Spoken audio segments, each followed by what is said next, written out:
Hey, ladies and gentlemen, and welcome back to my reading journey. Hope you're all doing great. And today I'm beginning the new story. It's the last of the Troubadours. Yeah. So let's begin. Inexorably, Sam Galloway saddled his pony. He was going away from the Rancho Altito at the end of the 3 month visit. It's not to be expected that a guest should put up with the wheat coffee and biscuits, yellow streaked with a salad, saleratos, saleratos, for longer than that.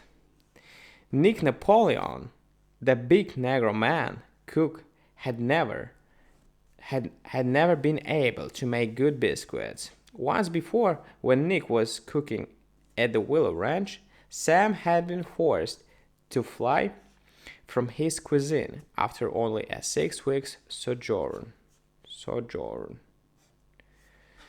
I bet we faced with this word before, but I don't remember. Sorry.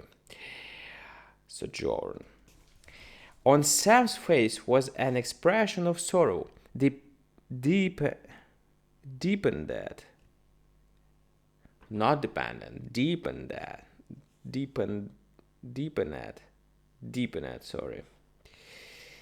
Deepened with regret and slightly tempered by the patient forgiveness of a connoisseur, who cannot be understood. But very firmly and inexorably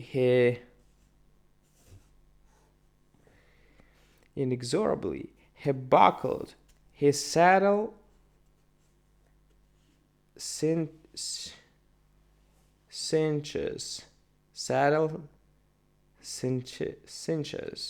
looped his stake rope and hung it to a saddle horn, tied his slicker and cord on the cantle,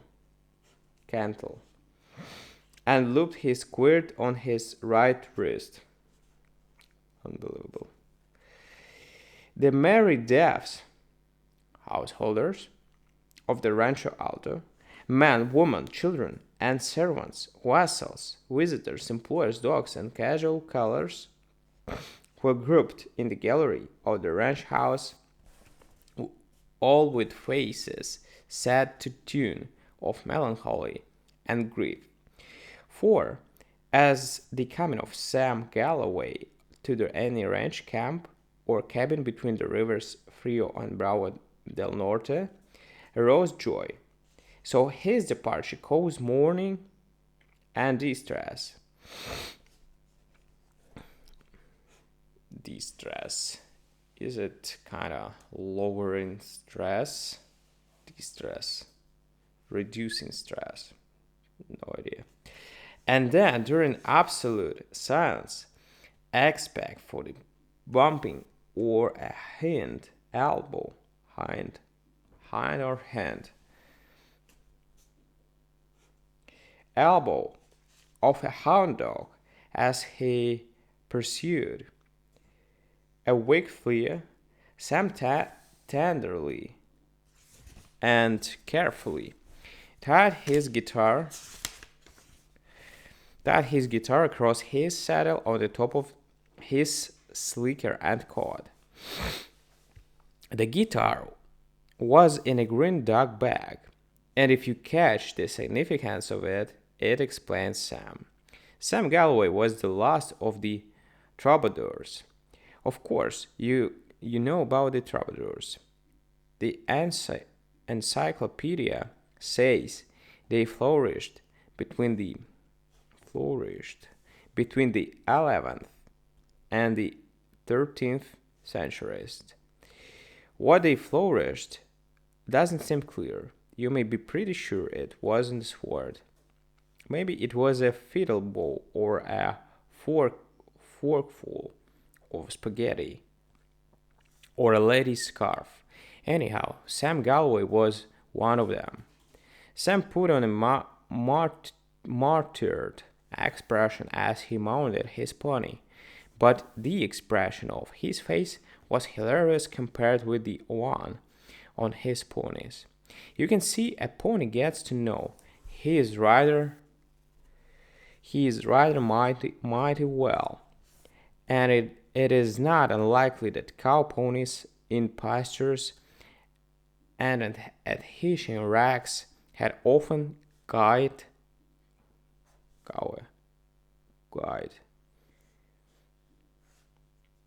Sam's pony for being a reading by a guitar player instead of by a rollicking,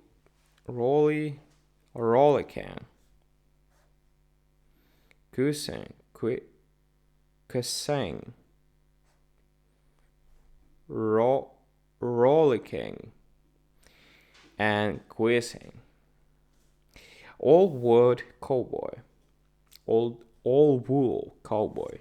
No man is a hero to his saddle horse, and even an escalator in a department store might be excuse for tripping up a troubadour. Oh, I know I'm one, and so you are you, and so are you. You remember the stories you memorize and the card tricks you study and that little piece on the piano. How does it go? Tum, tum, tum, tum. Those little Arabian 10-minute entertainments that you furnish when you go up to call on your ranch on Jane. You should know that omni persone in tres parties de wise sunt.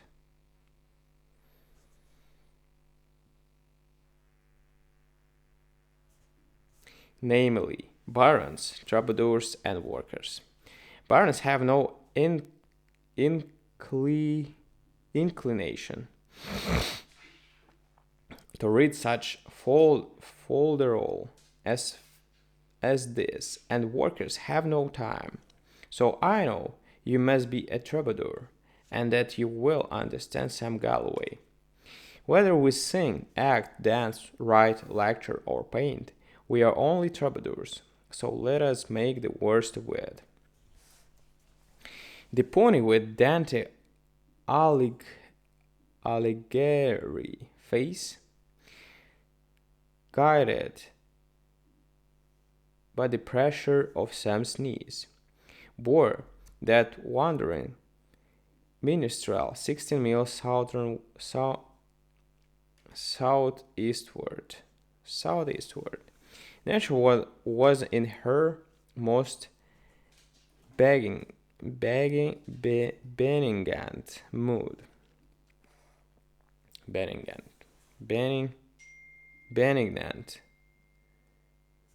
benignant mood.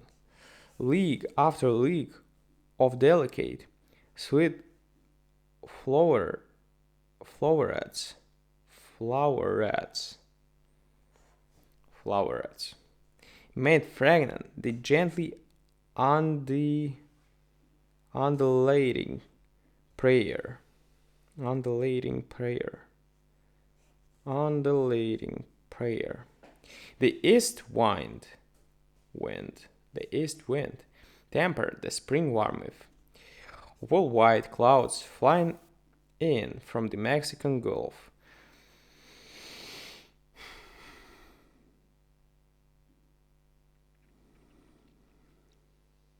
Hindered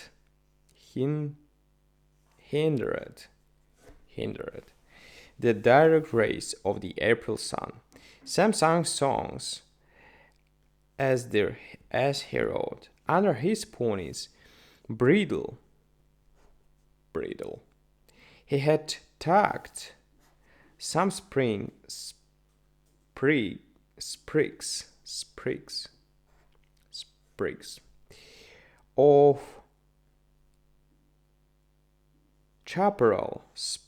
of chaparral to keep away the deer fleas. Thus crowned, the long face quadruped looked more dantesque than before, and judging by his countenance, seemed to think of Beatrice. Straight as the topography permitted, Sam rode to to the sheep ranch of old man Allison. A visit to a sheep ranch seemed to him desirable just then.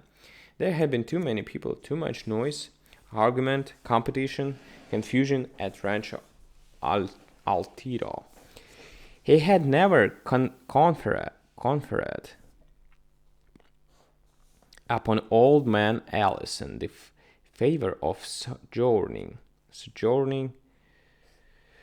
at his ranch, but he knew he would be welcome. The troubadour is his own passport everywhere. The workers in a castle let down the drawbridge to him, and the baron sat him at his left hand at table in the banquet hall. Their ladies smile upon him and applaud his songs and stories, while the workers bring boards, hats, and flagons. If the baron nods once or twice in his carved oaken chair, he does not do it maliciously. Old man Allison welcomes the troubadour flatteringly. He had often heard praises of Sam Galloway from other ranchmen who had been complimented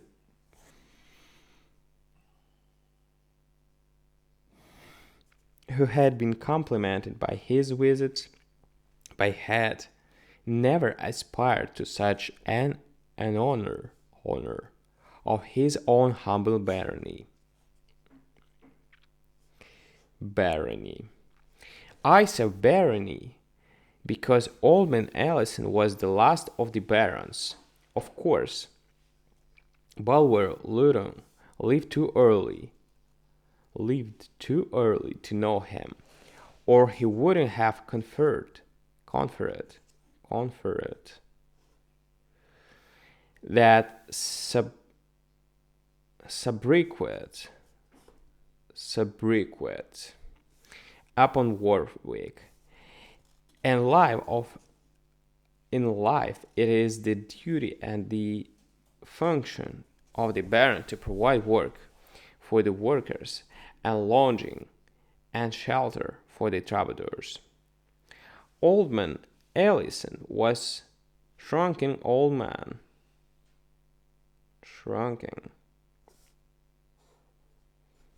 Old man with a short yellow-white beard and a face lined and seamed by past and gone smiles. His ranch was a little two-room box house in a grove of hackberry trees. In the lonesomest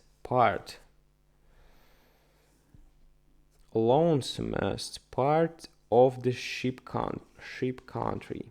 His household consisted of Kiowa Indian man cook, 4 hounds, a pet sheep, and a half-tamed coyote chained to a fence post. He owned 3,000 sheep, which he ran on 2 sections of leased land and many thousands of acres neither leased nor owned. 3 or 4 times a year, someone who spoke his language would ride up to his gate and exchange a few bold ideas with him. Those were red letter days to old man Allison. Then, in what illuminated, embossed, and generously decorated Capitals must have been written the day on which a troubadour, according to the encyclopedia, should have flourished between the 11th and the 13th centuries. During at the gates of his baronial castle, old man Allison's smiles came back and filled his wrinkles when he saw Sam. He hurried out of house of his shuffling, lumping way to greet him. Alright guys, thank you for joining me today and see you tomorrow on the second part. Thanks. Bye.